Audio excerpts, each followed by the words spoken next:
Welcome back, Global War 1939. We are moving on to the USA KMT's turn.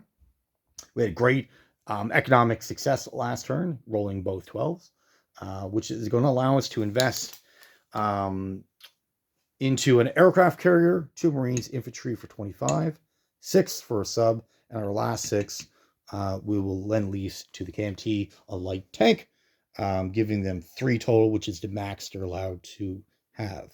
KMT themselves are 13, 3 infantry, and an artillery. All right, so for our options with the KMT, what can we actually do? There are a couple of opportunities that we could jump on. 2 infantry in one space, a mech in another. Could help us out.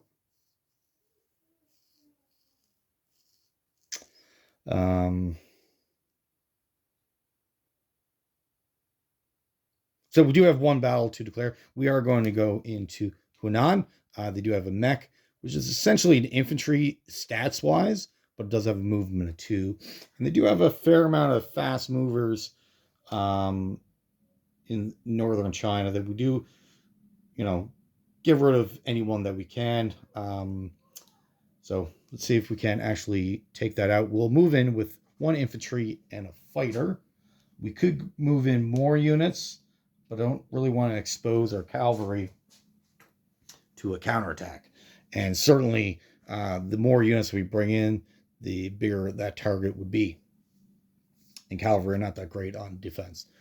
Outside of that, we are going to go into kind of a tactical retreat. Not really. But we're going to position ourselves to really go on the offense next turn, and we want to stay away from the coastlines because that's where the Japanese really have their strength in their transport capability of being able to move units around quickly on the map on the coastlines. So if we can bring them into the interior, that gives us the advantage more so than them. And we were also thinking about coming into this territory. They have 9 units. We can bring in 10 as our max that we can get there. Our odds of winning is actually 55%. So essentially it's a coin toss, which I don't mind doing coin toss battles. You can go either way. But you really got to think about the counterattack. What can they bring in if I do win? And it would be a close battle, so it's not like you'd be surviving with a lot. But the counterattack, they have essentially their entire air force here, or a vast majority of it. They have a couple fast movers up here, artillery, and their transport capability can get a fair amount of units into that region. So the counterattack would essentially wipe this out. Our army would be left to a defensive battle or a defensive capability, and we don't want that. We want to be able to strike when or if opportunities arise. All right, so let's do this quick little battle.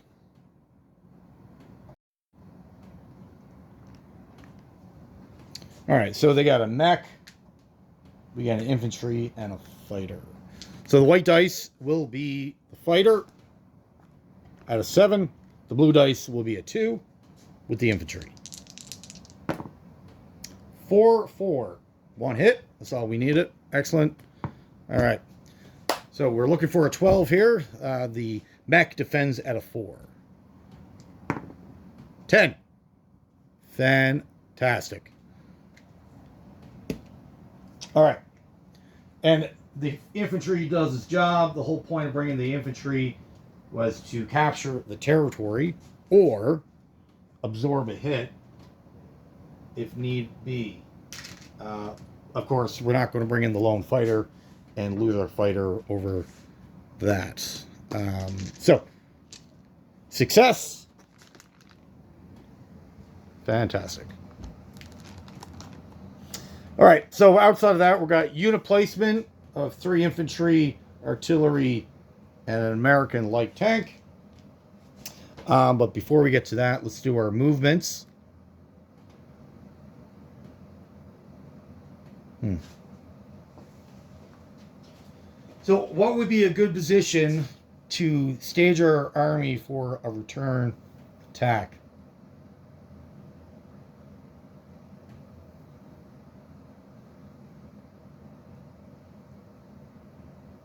Hmm.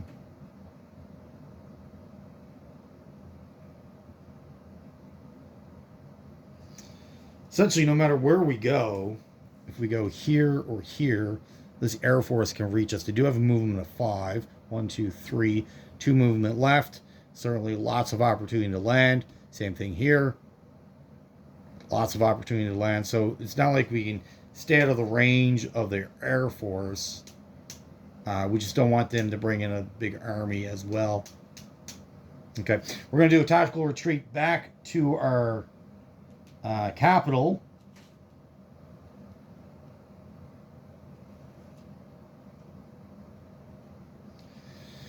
Yes, the Air Force can get to us, but they don't have really any ground forces. Like here, they would just bring in these 9 units, their Air Force, wipe us out. Same thing with here. They would bring in these 5 guys, and they'd just wipe us out with their Air Force. We're going to... 1 infantry in Yunnan is going to stay. 1 infantry will move up 1 space to Shikao.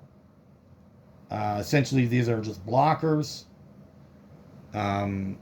Which, again, he has a couple fast movers, and having blockers out kind of eliminate that ability. We're going to add our light tank, add our artillery, and our 3 infantry. Will also, everything will go into our capital. The artillery and the tank has to go there. We'll also put our infantry there as well. So we're going to turtle a little bit, and then hopefully strike out if we need to. For economics, should be at 10. So 3, 4, 5, 6, 7, 8, 9. Yeah, 9. So we're down 3 territories. Plus our 5 for our bonus. So that leaves us with 14 for next turn. That's good. That's good. $1 more would have been nice, but we'll take the 14. For the Americans, what are they going to do? What are the Americans going to do? Let's see if we can get you a little closer.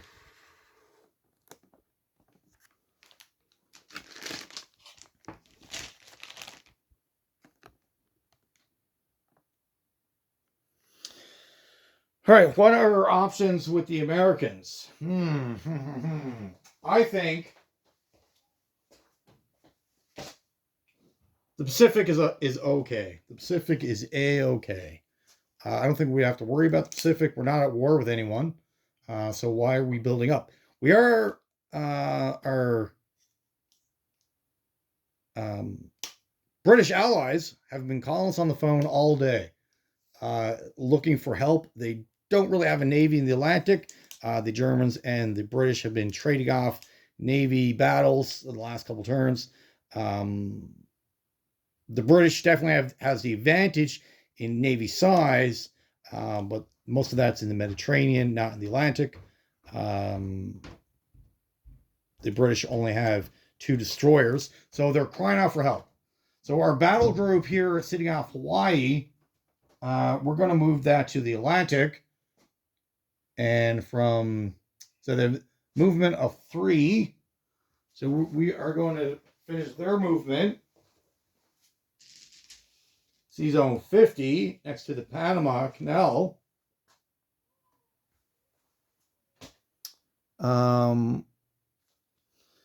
Because these vessels are being a little sneaky. A little sneaky snake. We're not going to fall for it. Yeah. Not going to fall for it. The medium bomber, That's going to move. So we're not at war, so we can't conduct any battles. We're just going to do non-combat. All the material in San Francisco is going to move back one space to the Midwest. So that's all the infantry. The 2 Marines. Everything's going back to the Midwest.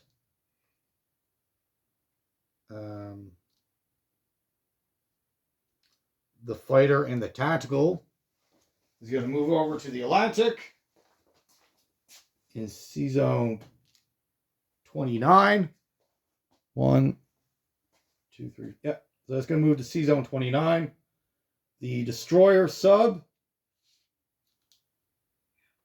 in C Zone 29 will move down to C Zone 50.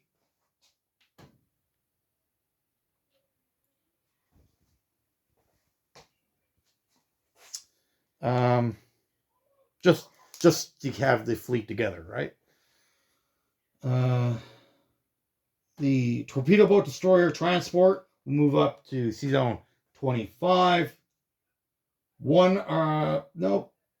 Both artilleries will stay there. Okay. And the transport in C Zone 107 will move back to 108. They do have a movement of 2. This could be a possibility. However, when the U.S. is not at war, they have to. All vessels need to end their movement next to an American territory.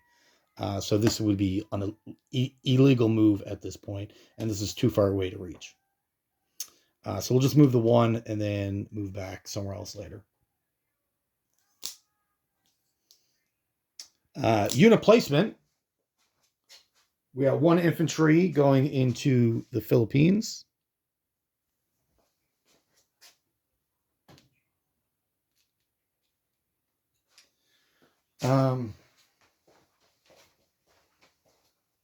Two Marines will go in San Francisco. Maybe not. Actually, no.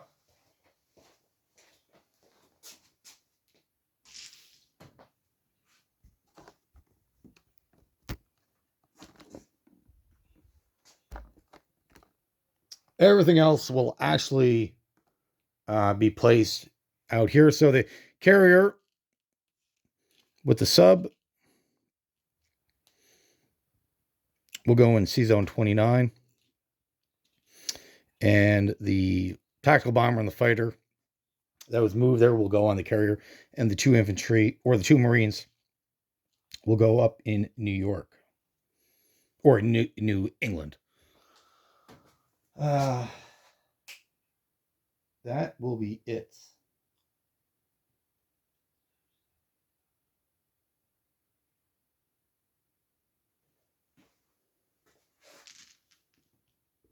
Okay, so economics.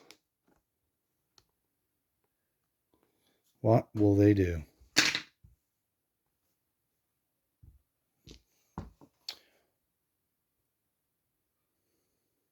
So they finished last turn. You need to get to 80.